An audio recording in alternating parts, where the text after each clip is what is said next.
Discuss करेंगे हम chemical thermodynamic की। तो केमिकल थर्मोडायनेमिक में हम क्या क्या पढ़ेंगे उसको थोड़ा सा देख लेते हैं।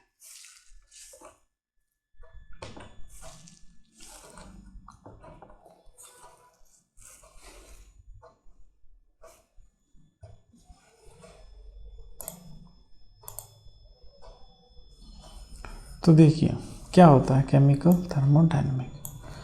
तो ऊष्मागतिकी क्या कहलाती है? ऊष्मागतिकी ऊष्मा के प्रवाह का अध्ययन विज्ञान की जिस शाखा में किया जाता है उसे ऊष्मागतिकी कहते हैं। अगर प्रक्रम भौतिक हो तो यह फिजिक्स में आता है, अगर प्रक्रम रासायनिक हो तो ये जो है वो केमिस्ट्री के अंदर अपन इसका पढ़ते हैं। अब अपन बात करते हैं इसकी कुछ इम्पोर्टेंट टर्म्स की। तो सबसे पहली जो टर्म्स है वो है सिस्टम, तंत्र क्या होता है। तो देखो, माना कि ये ब्रह्मांड है, इस ब्रह्मांड का जो भाग अपन अध्ययन के लिए स्टडी के लिए यूज़ करते हैं, स्टडी के लिए चुने जाता है, उसे अपन कहते हैं तंत्र। इसके अलावा ब्रह्मांड का बाकी वाला भाग क्या कहलाता है? परिवेश कहलाता है। क्या कहलाता है? परिवेश कहलाता है। ठीक है, तो इसका मतलब ये हो गया कि ब्रह्मांड इज इक्वल्स टू क्या हो गया? तंत्र प्लस परिवेश। सिंपल। ठीक है, ये दो चीज है। अब दूसरा जो पार्ट है, तंत्र के अलावा ब्रह्मांड का जो शेष भाग है वो क्या कहलाता है? परिवेश। अब अपन टॉपिक नंबर फर्स्ट अपन जो पढ़ेंगे वो है तंत्र के प्रकार। कौन कौन से तंत्र के प्रकार होते हैं? तो 3 प्रकार होते हैं। पहला है ओपन सिस्टम, खुला तंत्र जिसको बोलते हैं। ओपन तंत्र मान लो कोई बर्तन है, उस बर्तन के अंदर कोई गर्म पानी रखा है, तो आप देखते हो गर्म पानी में क्या होता है? भाप निकलती है। भाप जो है, ये मान लो ये जो है अपना सिस्टम है, जो ये बर्तन है वो क्या है? अपना सिस्टम है। बर्तन अगर ये क्या है? सिस्टम है अपना, जिसका अपन स्टडी कर रहे हैं, तो इसके बाहर जो भी है वो क्या हो गया? परिवेश, मतलब सराउंडिंग हो गया। क्या हो गया? परिवेश। तो आप देख रहे हो कि इसमें क्या हो रहा है, इसकी जो गर्मी है, जो ऊष्मा है, वो कहाँ जा रही है? ऊर्जा है, वो कहाँ जाती है? बाहर, और बाहर से कहाँ आती है? अंदर। और दूसरा क्या है? द्रव, वाष्प के रूप में द्रव्य जो है वो भी अंदर से बाहर और बाहर से अंदर होता है। तो इस प्रकार हम ये कह सकते हैं कि खुले तंत्र में जो है सिस्टम और मतलब तंत्र और परिवेश के मध्य जो है, तंत्र और परिवेश के मध्य आदान प्रदान होता है। किस किस का आदान प्रदान होता है?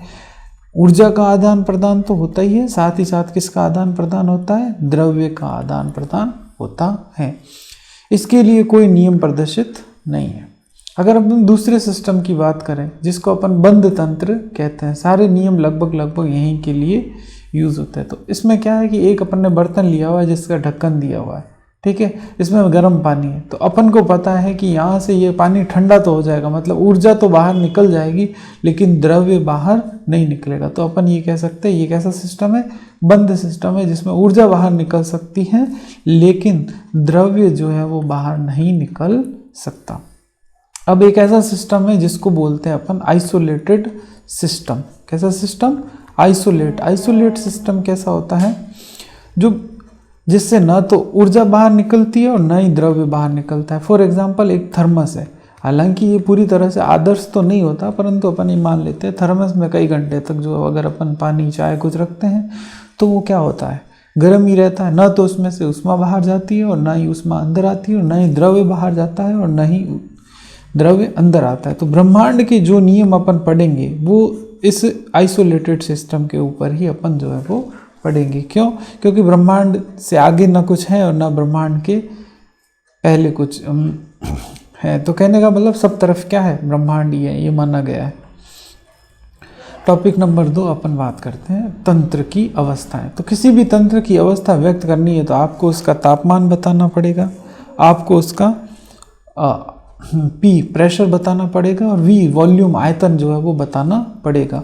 तो इनसे जो है वो तंत्र की अवस्था बताई जाती है। और क्या क्या दिखा सकते हैं? और अपन H मतलब एंथैल्पी, G मतलब गिब्स मुक्त ऊर्जा, S मतलब एंट्रोपी, E मतलब आंतरिक ऊर्जा आदि से भी अपन जो है वो तंत्र की अवस्थाओं को व्यक्त करते हैं। तो इन्हें थर्मोडायनेमिक फंक्शन या फिर जो है ऊष्मागतिकीय फलन भी कहते हैं। तो फलन यहाँ पर कितने प्रकार के होते हैं? 2 प्रकार के होते हैं। कौन कौन से फलन होते हैं? तो देखो, एक तो होते हैं पथ फलन। कौन से? पथ फलन होते हैं, और दूसरे स्ट्रेट फलन। पाथ फलन को अपन पथ फलन भी कहते हैं, और स्ट्रेट फलन को अपन जो है वो अवस्था फलन भी कहते हैं। अवस्था फलन का मतलब होता है जो अवस्था पर निर्भर करते हैं। मान लो दो अवस्थाएं हैं, ए और बी, है ना, तो ये ए और बी अवस्था पर निर्भर करते हैं। अब ये अवस्था चाहे पहले एक्स बनी हो ए से, फिर बी बनी हो, या डायरेक्ट क्या बनी हो, बी, उससे कोई फर्क नहीं पड़ता है। इनको तो किन से मतलब है? अवस्था से मतलब है कि भाई ए से क्या बनी है, बी बनी है, वो चाहे सीधी बने चाहे एक्स से होते हुए बने, इन्हें कोई मतलब नहीं है। ये केवल और केवल किन पर निर्भर करता है? अवस्थाओं पर निर्भर करता है। इन्हें जो है वो अपन कैपिटल लेटर से लिखते हैं।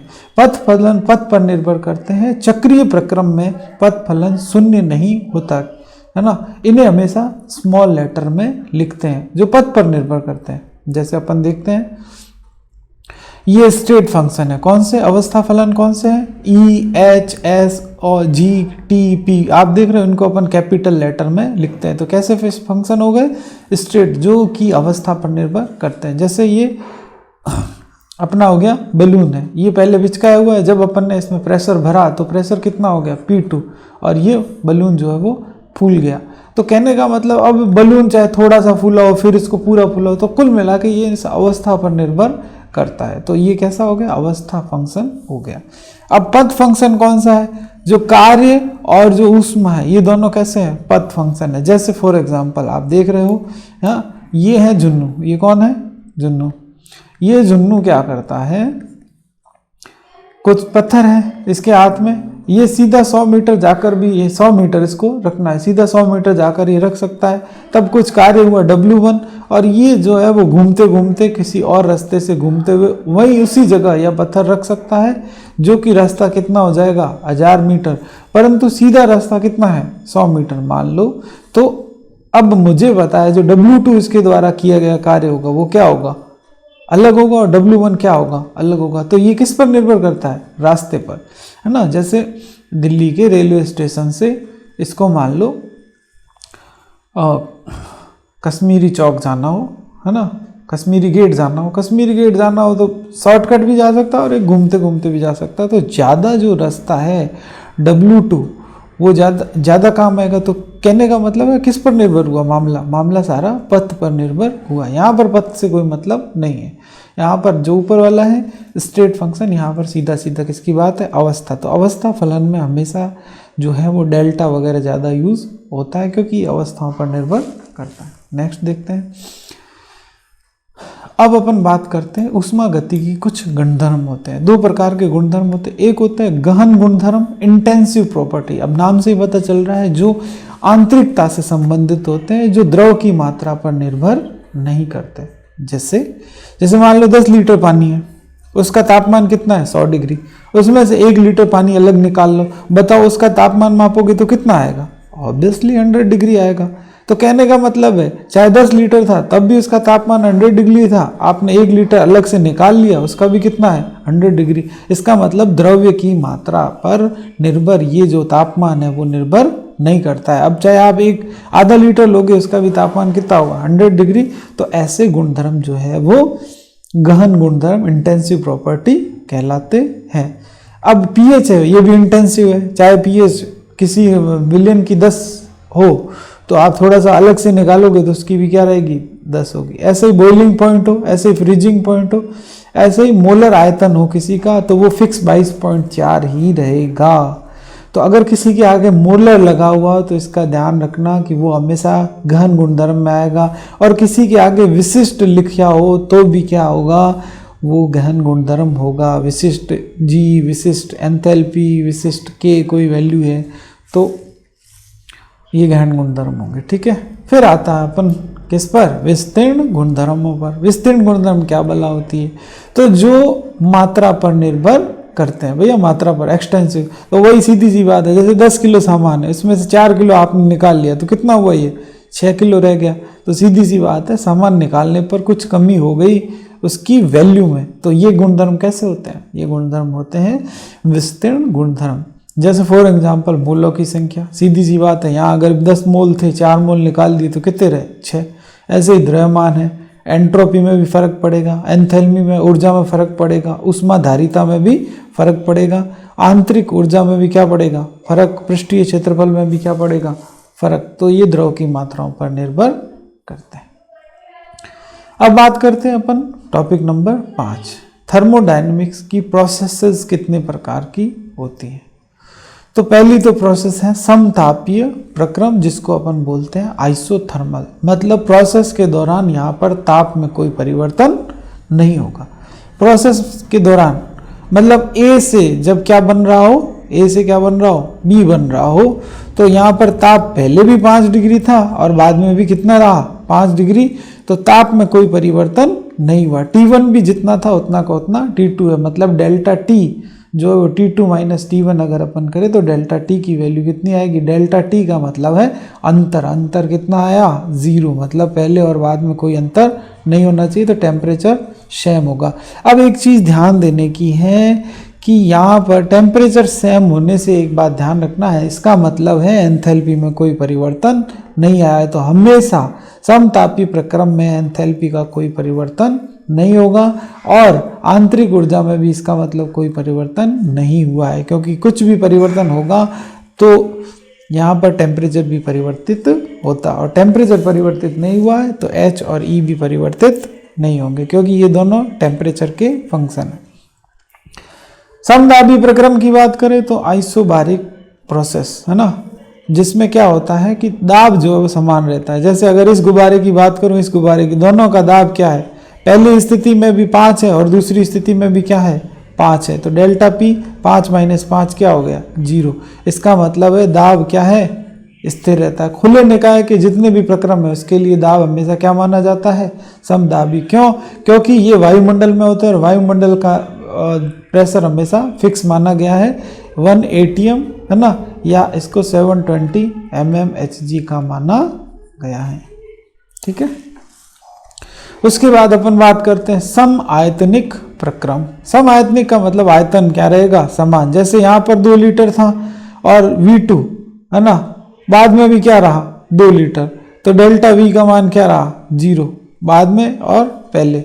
तो बंद निकाय के जो है वो सभी प्रक्रम होते हैं, उसमें आयतन क्या रहता है समान बंद निकाय के। तो W बराबर केमिस्ट्री के लिए ध्यान रखना, W बराबर क्या होता है -PdV, क्या होता है -PdV। अगर अपन कार्य ज्ञात करते हैं तो विशेष ध्यान दो, P यहाँ पर क्या है प्रेशर, डेल्टा V यहाँ आयतन में, तो अगर आयतन में कोई परिवर्तन नहीं हो रहा है तो आप देखोगे डेल्टा V अगर 0 है तो W भी क्या होगा 0। इसका मतलब आयतन में परिवर्तन नहीं होगा तो भैया W का मान भी क्या माना जाएगा 0। इंपॉर्टेंट है रुद्रोष्म प्रक्रम, रुद्रोष्म प्रक्रम एडियाबैटिक प्रोसेस। परिवेश और तंत्र के बीच में कोई ऊष्मा का आदान प्रदान नहीं होता है, परिवेश और तंत्र के बीच में ऊष्मा का कोई आदान प्रदान नहीं होता है। जैसे 30 कैलोरी पहले इसकी ऊष्मा थी उतनी ही बाद में थी, तो Q1 बराबर Q2, इसका मतलब डेल्टा Q का मान क्या आएगा 0। विलगित निकाय जैसी एक प्रक्रिया हो गई, मतलब ऊष्मा में कोई परिवर्तन नहीं होगा। अगर अपन बात करें चक्रीय प्रक्रम की, तो चक्रीय प्रक्रम में आप देखो घूम फिर के गाड़ी कहाँ आ रही है, A से B से C से होकर वापस A तक आ रही है, या यूँ B से शुरू होकर वापस कहाँ आ रही है B तक।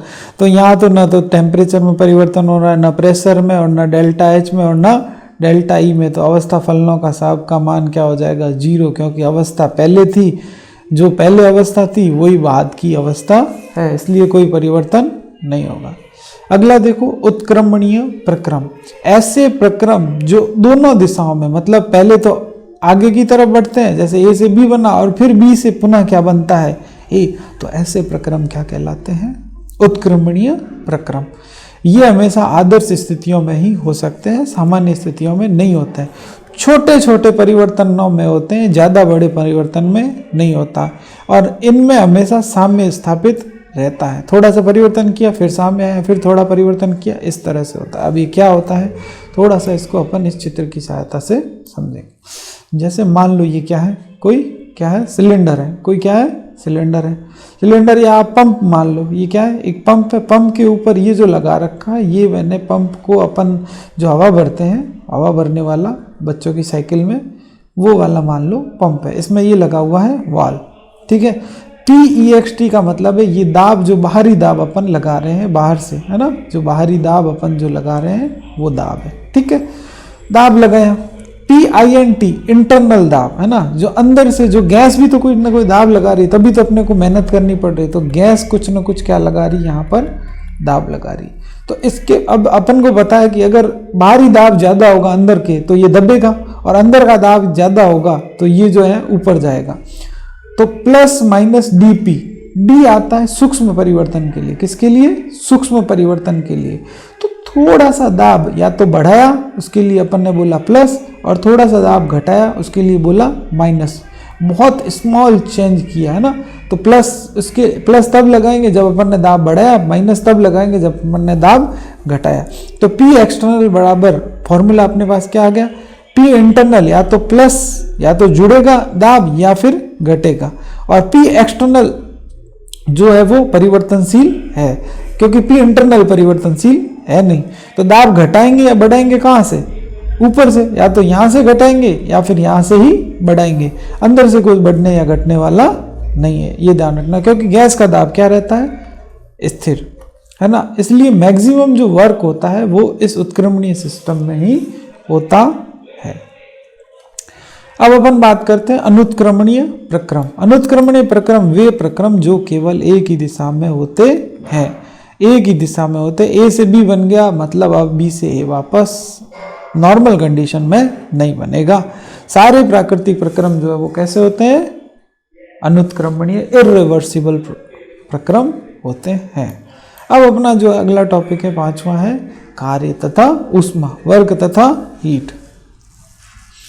देखो केमिस्ट्री और फिजिक्स में थोड़ा सा मामला यहाँ पर डिफरेंट है। यहाँ पर सिस्टम, केमिस्ट्री के अंदर ध्यान रखना, जो सिस्टम होता है उसको लेकर बात की जाती है। किसको लेकर बात की जाती है, सिस्टम को लेकर, ठीक है, सिस्टम इंपॉर्टेंट है यहाँ पर।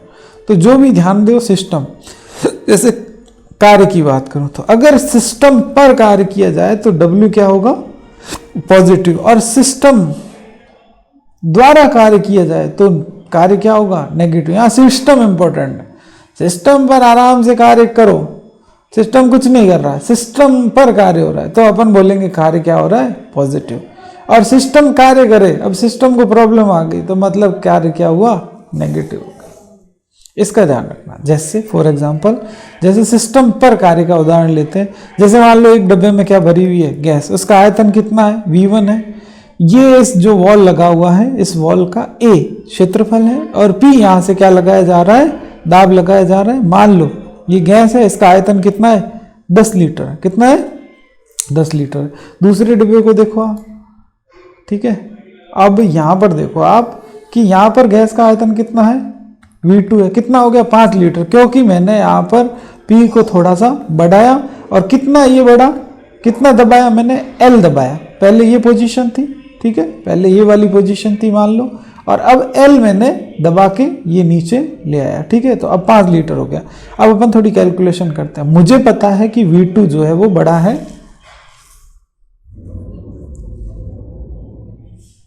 V1 जो है वो, सॉरी, V1 जो है वो बड़ा है किससे, V2 से, क्योंकि V1 कितना है, 10 लीटर, और V2 कितना है, 5 लीटर।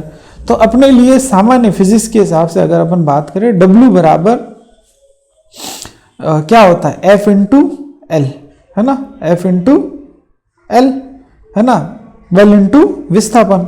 L क्या है, यहाँ पर विस्थापन है। ये देखो ये हो रहा है जो विस्थापन, भाई इतना दबाया मैंने, पहले यहाँ पर था, अब गया ये नीचे, इतना विस्थापन हो गया, ठीक है। और P बराबर क्या होता है, बल बट्टा क्षेत्रफल, और F बराबर क्या हो गया, दाब, P मतलब दाब, तो F बराबर क्या हो गया, दाब इंटू A। तो F की जगह मैंने यहाँ पर P इंटू A रखने पर क्या आया, मेरे W बराबर P into A into L, और A और L क्षेत्रफल इंटू विस्थापन ही क्या होता है, आयतन। क्षेत्रफल इंटू विस्थापन ही क्या हो गया, आयतन। भाई ये पूरा, अगर इसका मैं एरिया निकालना चाहूँ ये इस पूरे का, तो क्या हो गया, ये L है और ये क्या है, A है, तो A इंटू L इसका क्या आ गया, V, वॉल्यूम। और वॉल्यूम में कितना परिवर्तन हुआ है, V2 माइनस V1, और V2 कितना है, 5, और V1 कितना है, अगर मैं फिजिक्स के हिसाब से करूं, अकॉर्डिंग टू फिजिक्स के हिसाब से ये फॉर्मूला आ गया 5 माइनस 10, तो वैल्यू किस में आ जाएगी? माइनस में। लेकिन नहीं, अपन को ये यूज नहीं करना है, केमिस्ट्री में यूज करना है W is equals to minus, क्योंकि यहाँ पर अपन जो है वो हमेशा किसकी बात कर रहे हैं? P एक्सटर्नल की बात कर रहे हैं, P एक्सटर्नल डेल्टा V। तो देखो अगर इसके हिसाब से अपन निकाले तो W is equal to minus P, 5 minus 10, सीधी सी बात है। V2 कितना है? 5 में से कितना गया? 10, तो ये जो वैल्यू आएगी किस में आएगी? प्लस। इसका मतलब है सिस्टम पर कार्य हुआ है। आप देखो सिस्टम बोले तो गैस, और गैस पर आप देख रहे हो कार्य हुआ है। गैस पर क्या हुआ है? कार्य हुआ है।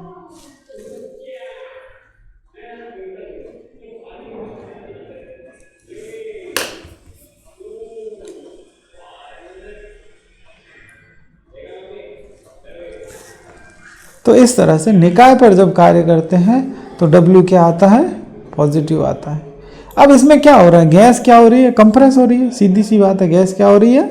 यहाँ पर कंप्रेस हो रही है। गैस पर बाहरी दबाव डाला जा रहा है और आयतन क्या हुआ जा रहा है? कम हुआ जा रहा है। तो इसका मतलब बाहरी तंत्र द्वारा गैस पर क्या किया गया? कार्य करने से गैस की इंटरनल एनर्जी क्या हो जाएगी? बढ़ जाएगी। इस स्थिति में किया गया कार्य जो है वो क्या माना जाएगा?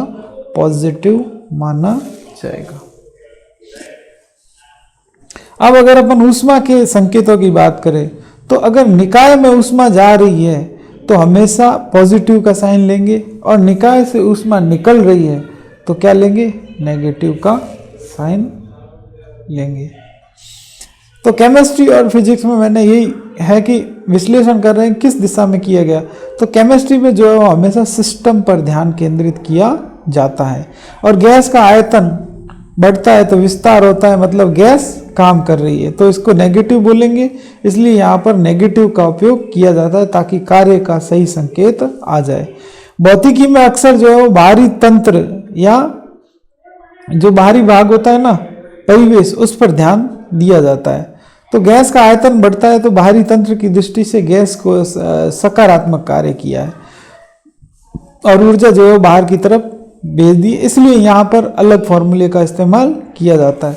इसलिए दोनों में संकेत का अर्थ है जो इस बात पर निर्भर करता है कि कार्य का मापन किसके संदर्भ में कर रहे हैं, सिस्टम के संदर्भ में कर रहे हैं या फिर आप परिवेश के संदर्भ में कर रहे हैं। तो अगला पहला तो अपन ने क्या किया? निकाय पर किए गए, निकाय द्वारा अब निकाय कार्य कर रहा है, मतलब गैस कार्य कर रही है। तो देखो आप यहाँ पर जो गैस है ये खुद फैल रही है, गैस फैलेगी तो सीधे P आपने क्या किया है? कम किया। गैस फैली, पहले 5 लीटर थी, फिर कितनी हो गई? 10, तो वही L का फर्क हुआ। तो W is equal to minus P X T, V2 minus V1। V2 कितना है? 10, और V1 कितना है? 5। 10 में से 5, तो ये हो गया प्लस का 5, प्लस का 5 है तो आगे क्या है? Minus, minus 5P। आप देख रहे हो W किस में आ रहा है? नेगेटिव, इसलिए W का मान नेगेटिव लिया जाएगा यदि सिस्टम जो है वो काम करेगा। इसका ध्यान रखें। तो ये अपन ने समझ लिया कि क्यों, कैसे, किस वजह से होता है। मात्रक की बात करते हैं तो कार्य और ऊष्मा के मात्रक एक जैसे होते हैं। 1 ग्राम H2O का ताप 1 डिग्री सेंटीग्रेड बढ़ाने के लिए जैसे 14.5 डिग्री सेंटीग्रेड से फिक्स करा हुआ है, 15.5 डिग्री सेंटीग्रेड करने पर जो ऊष्मा की मात्रा की आवश्यकता होती है उसे 1 कैलोरी कहते हैं। 1 कैलोरी को जो है वो अपन कैसे दिखा सकते हैं वो पहले देखेंगे कि और कौन कौन से मात्रक है। तो 1 न्यूटन मीटर किसके बराबर होता है? 1 जूल के, और 1 जूल किसके बराबर होता है? 10 की घात 7 अर्ग के बराबर, 10 की पावर 7 अर्ग के बराबर होता है। 1 कैलोरी इज इक्वल टू होता है 4.2 जूल, और 1 लीटर एटीएम होता है 24.206 कैलोरी के बराबर होता है। ये वैल्यूज याद रख लेना। तो 1 लीटर एटीएम हो गया सबसे बड़ा, फिर 1 कैलोरी छोटा, फिर 1 जूल और फिर 1 अर्ग। तो 1 जूल और अर्ग में क्या है रिलेशन कि ये दोनों, ये 10 की पावर 7 हो जाएगा। और 1 जूल और 1 कैलोरी और जूल में क्या है? 1 कैलोरी किसके इज इक्वल टू 4.2 जूल के, और 1 लीटर एटीएम और कैलोरी के बीच में क्या है? 24.206 कैलोरी हो जाएगी 1 लीटर एटीएम में। अब अगला है आंतरिक ऊर्जा। आंतरिक ऊर्जा को ई से भी दिखाते हैं, कई बार यू से भी दिखाते हैं। तो आंतरिक ऊर्जा क्या होती है? जितनी भी ऊर्जाएं अणु में, उन सभी ऊर्जाओं के योग को जो है वो आंतरिक ऊर्जा कहते हैं। जैसे पोटेंशियल एनर्जी है ना, और क्या होती है ट्रांसलेशन एनर्जी, और क्या होती रोटेशनल, वाइब्रेशनल, न्यूट्रॉन एनर्जी, बहुत सारी और भी एनर्जियां होती है जिनको धीरे धीरे जैसे जैसे वैज्ञानिकों ने खोज करी है और करेंगे, उन सभी एनर्जियों का मान अपन ज्ञात नहीं कर सकते। तो अपन क्या करते हैं यहाँ पर केवल परिवर्तन का मान ज्ञात करते हैं, किसके द्वारा? बम कैलोरीमीटर से। उन्हीं सभी ऊर्जाओं के योग को जो है वो आंतरिक ऊर्जा कहते हैं। यह एक अवस्था फलन है जो अवस्था पर निर्भर करता है। अब अपन बात करते हैं लॉज ऑफ थर्मोडायनेमिक्स, थर्मोडायनेमिक्स के नियम, जिसमें से पहला पढ़ेंगे फर्स्ट लॉ ऑफ थर्मोडायनेमिक्स। ठीक है, तो ऊर्जा, फर्स्ट लॉ क्या कहता है? ऊर्जा को ना तो नष्ट कर सकते हैं और न ही ऊर्जा को उत्पन्न किया जा सकता है, बस ये एक रूप से दूसरे रूप में परिवर्तित करे जा सकते हैं। ना तो नष्ट कर सकते और ना ही उत्पन्न, बस एक रूप से दूसरे रूप में परिवर्तित कर सकते हैं। ब्रह्मांड की कुल ऊर्जा क्या रहती है? नियत रहती है। इसका मतलब क्या हुआ कि ब्रह्मांड की ऊर्जा कहीं बस एक रूप से दूसरे रूप में, इसका मतलब ब्रह्मांड की ऊर्जा कहीं जा ही नहीं रही है, बस एक रूप से दूसरे रूप में परिवर्तित हो रही है। मैथमेटिकली इक्वेशन इस प्रकार दिया जा रहा है, डेल्टा ई बराबर क्यू प्लस डब्ल्यू, है ना, और Q और W के मान चिन्ह परिपाटी के अनुसार हो, या ये कहूँ प्लस माइनस W चिन्ह परिपाटी के अनुसार हो, जो अपन ने चिन्ह परिपाटी ली थी उनके हिसाब से। अब देखो, अब अपन क्या करते हैं, प्रक्रमों में इसका इस्तेमाल करके देखते हैं। जैसे पहला है delta E is equal to Q plus W है, आदर्श गैस है। प्रक्रम कैसा है? समतापी। हम जानते हैं तापमान में परिवर्तन क्या होता है? जीरो। डेल्टा E मतलब आंतरिक ऊर्जा में भी कोई परिवर्तन ऑटोमेटिकली होगा नहीं, ये अपन पहले ही पढ़ चुके हैं। तो E इज इक्वल टू क्या हो जाएगा? Q plus W. और चूंकि मैं जानता हूं कि जो E की वैल्यू है, डेल्टा E की जो वैल्यू है वो क्या हो जाएगी? जीरो, तो डेल्टा E हो जाएगा जीरो। तो रहा क्या? Q plus W. तो Q को अगर W को अगर इधर लिया है तो किस में कन्वर्ट हो जाएगा? माइनस का, या फिर ये कह सकते हैं कि minus Q is equal two plus W. तो अपन ये कह सकते हैं कि निकाय द्वारा जो ऊष्मा अवशोषित की जाती है वह निकाय पर किए गए कार्य के समान होती है। तो निकाय द्वारा ऊष्मा अवशोषित जो की जाती है वो कार्य की, या ये कह सकते हैं कि निकाय द्वारा जो ऊष्मा उत्सर्जित की जाती है वो ऊष्मा निकाय पर किए गए कार्य के बराबर होती है। क्योंकि अपन पहले ही जान चुके हैं कि निकाय पर कार्य हो रहा है, तो इसका मतलब क्या हुआ? W निकाय पर कार्य हो रहा है और निकाय द्वारा कार्य किया जा रहा है, तो इसका मतलब क्या होता है? Minus W।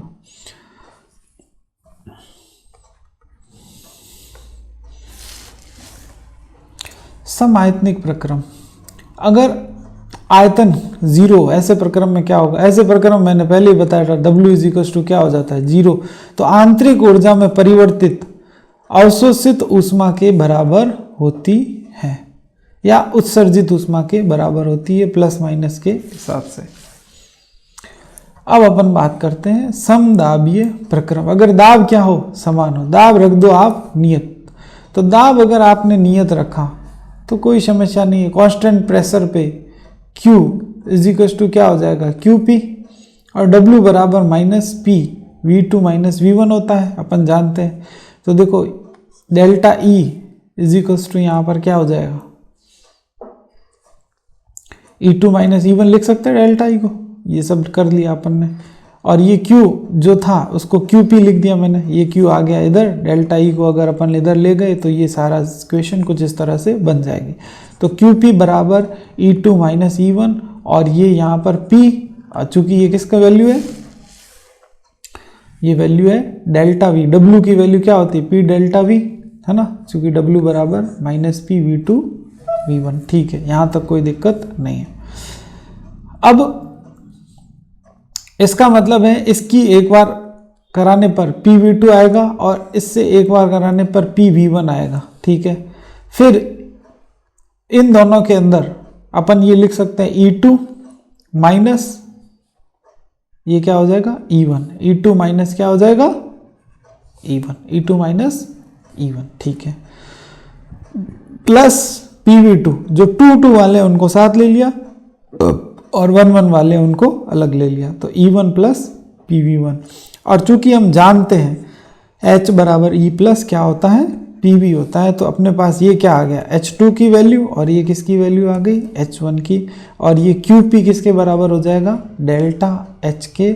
याद रखना इम्पोर्टेंट है, स्थिर दाब पर जो ऊष्मा परिवर्तन होता है वही एंथैल्पी परिवर्तन कहलाता है, पहली चीज।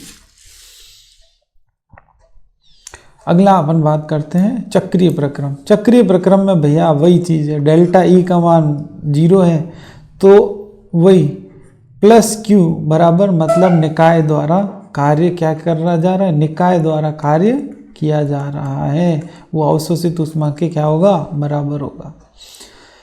अगला है एडियाबैटिक प्रोसेस, रुद्रोष्म प्रक्रम, जिसमें डेल्टा E बराबर Q प्लस W, और Q मतलब Q में कोई परिवर्तन नहीं हो रहा है, तो डेल्टा E बराबर क्या हो गया, W। यहाँ कार्य पथ पर निर्भर नहीं करता है, निकाय पर किया गया कार्य आंतरिक ऊर्जा में वृद्धि के समान होता है, जैसे अपन ने कंप्रेशन में किया था। अब अपन बात करते हैं, एक आता है एंथैल्पी, क्या होती है, H।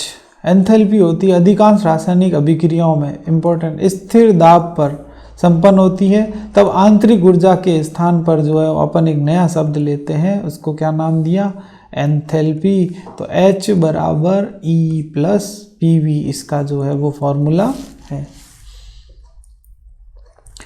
एंथैल्पी एक क्या है, अवस्था फलन है, जैसे कि E भी अवस्था फलन है, P भी अवस्था फलन है, और V भी क्या है, अवस्था फलन है। तो इसके लिए अगर अवस्था फलन है तो अवस्था पर निर्भर करेगा, तो 2 अवस्थाएं होंगी, तो 2 अवस्थाएं होंगी तो डेल्टा होगा। तो आप देखो सबके आगे क्या लगा दिया, डेल्टा, और जब सबके आगे डेल्टा लगा दिया तो ये फॉर्मूला जो है वो इस तरह से अपन लिख सकते हैं, डेल्टा E प्लस या तो P del V plus V del P। अब मान लो प्रेशर कांस्टेंट कर दिया, प्रेशर को कांस्टेंट कर दिया तो ये हट जाएगा, और वॉल्यूम को कांस्टेंट कर दिया तो ये हट जाएगा। तो प्रेशर को कांस्टेंट किया तो अपने पास क्या आया, डेल्टा H बराबर delta E plus P del V, क्योंकि प्रेशर कांस्टेंट करना, कांस्टेंट का मतलब डेल्टा V का मान क्या हुआ, 0, और डेल्टा V का मान जो ही 0 हुआ तो ये आ गया अपना ये वाला फॉर्मूला। और अगर वॉल्यूम कांस्टेंट की तो अपने पास क्या आ जाएगा, ये, क्योंकि वॉल्यूम हो गया 0 तो ये रह गया, ये रह गया, तो delta E plus V del P। तो अब अपन इसकी बात करें तो चूंकि PV इज इक्वल टू क्या होता है, NGRT, तो P डेल्टा V क्या हो गया, डेल्टा NGRT, G नीचे, R कांस्टेंट है इसलिए इसमें परिवर्तन होता नहीं, और टेम्परेचर भी अपन ने क्या रखा है, जो फिक्स सामान्य ताप होता है उसको रखा है। तो मेरे पास P डेल V क्या आ गया, डेल्टा NGRT। तो इक्वेशन 1 और 2 से जो है वो P डेल V का मान रखूं तो delta H is equal to delta E plus delta NGRT आ गया। ये इंपॉर्टेंट है, कई बार एग्जाम में पूछी जाती है। तो यहाँ पर डेल्टा H क्या है, स्थिर दाब पर, है ना, डेल्टा H यहाँ पर क्या है, स्थिर दाब पर जो है ऊर्जा परिवर्तन हुआ वो, डेल्टा E क्या है, स्थिर आयतन पर ऊर्जा परिवर्तन हुआ। अब मैं क्या करता हूँ, जो डेल्टा NG है वो क्या बला है, वो बला है प्रोडक्ट के मोल माइनस रिएक्टेंट के मोल है, और कुछ नहीं है। तो NP क्या है, उत्पाद के मोलों की संख्या, NR क्या है, अभिकारक के मोलों की संख्या। मान लो कोई रिएक्शन दे रखी है H2 प्लस I2 2HI। अब मुझे पता है उत्पाद के मोल कितने हैं, 2, और अभिकारक के मोल 1 और 1 कितने हो गए, 2। तो डेल्टा NG की वैल्यू 2 माइनस 2 कितनी आ गई, 0। तो हमेशा डेल्टा H एंथैल्पी में परिवर्तन आंतरिक ऊर्जा में हुए परिवर्तन के बराबर होता है। पहली चीज क्लियर है। अब देखो एक एग्जांपल है, PCl5 PCl3 plus Cl2 reaction हो रही है, ये सारी गैसेस में, ठीक है, इसका ध्यान रखना, सारी रिएक्शन किस में हो रही है, गैस में। तो यहाँ पर एक ये है और एक ये, तो कितने हो गए, ये 2 हो गए, कितने हो गए, 2, और ये कितना है, 1। तो 2 माइनस 1 कितना आ गया, 1। तो वैल्यू कितनी आ गई, डेल्टा H बराबर डेल्टा E प्लस RT, ये वैल्यू आ जाएगी, क्योंकि डेल्टा N का मान यहाँ पर 1 रखा। तो हमें पता है यहाँ पर डेल्टा H हो गया, यहाँ पर डेल्टा H बड़ा हो गया किससे, डेल्टा E से, क्योंकि डेल्टा H के बराबर डेल्टा E तब होगा जब इसमें क्या जुड़ेगा, RT। तो इसका मतलब डेल्टा H बड़ा है किससे? डेल्टा E से, मतलब आंतरिक ऊर्जा में परिवर्तन से बड़ी है एंथैल्पी में परिवर्तन। अब ये एग्जांपल देखो, नाइट्रोजन का 1 मोल और 3 मोल इसके, ये तो हो गए 4 मोल और उत्पाद के हो गए 2, तो 2 में से 4 गए क्या आया? -2। और अपनी इक्वेशन के आगे डेल्टा H बराबर डेल्टा E माइनस 2RT, मतलब डेल्टा H के बराबर डेल्टा E तब होगा जब इसमें से -2RT घटेंगे। इसका मतलब डेल्टा E बड़ा हो गया किससे? डेल्टा H से। तो इस तरह के क्वेश्चन आएंगे। Thank you.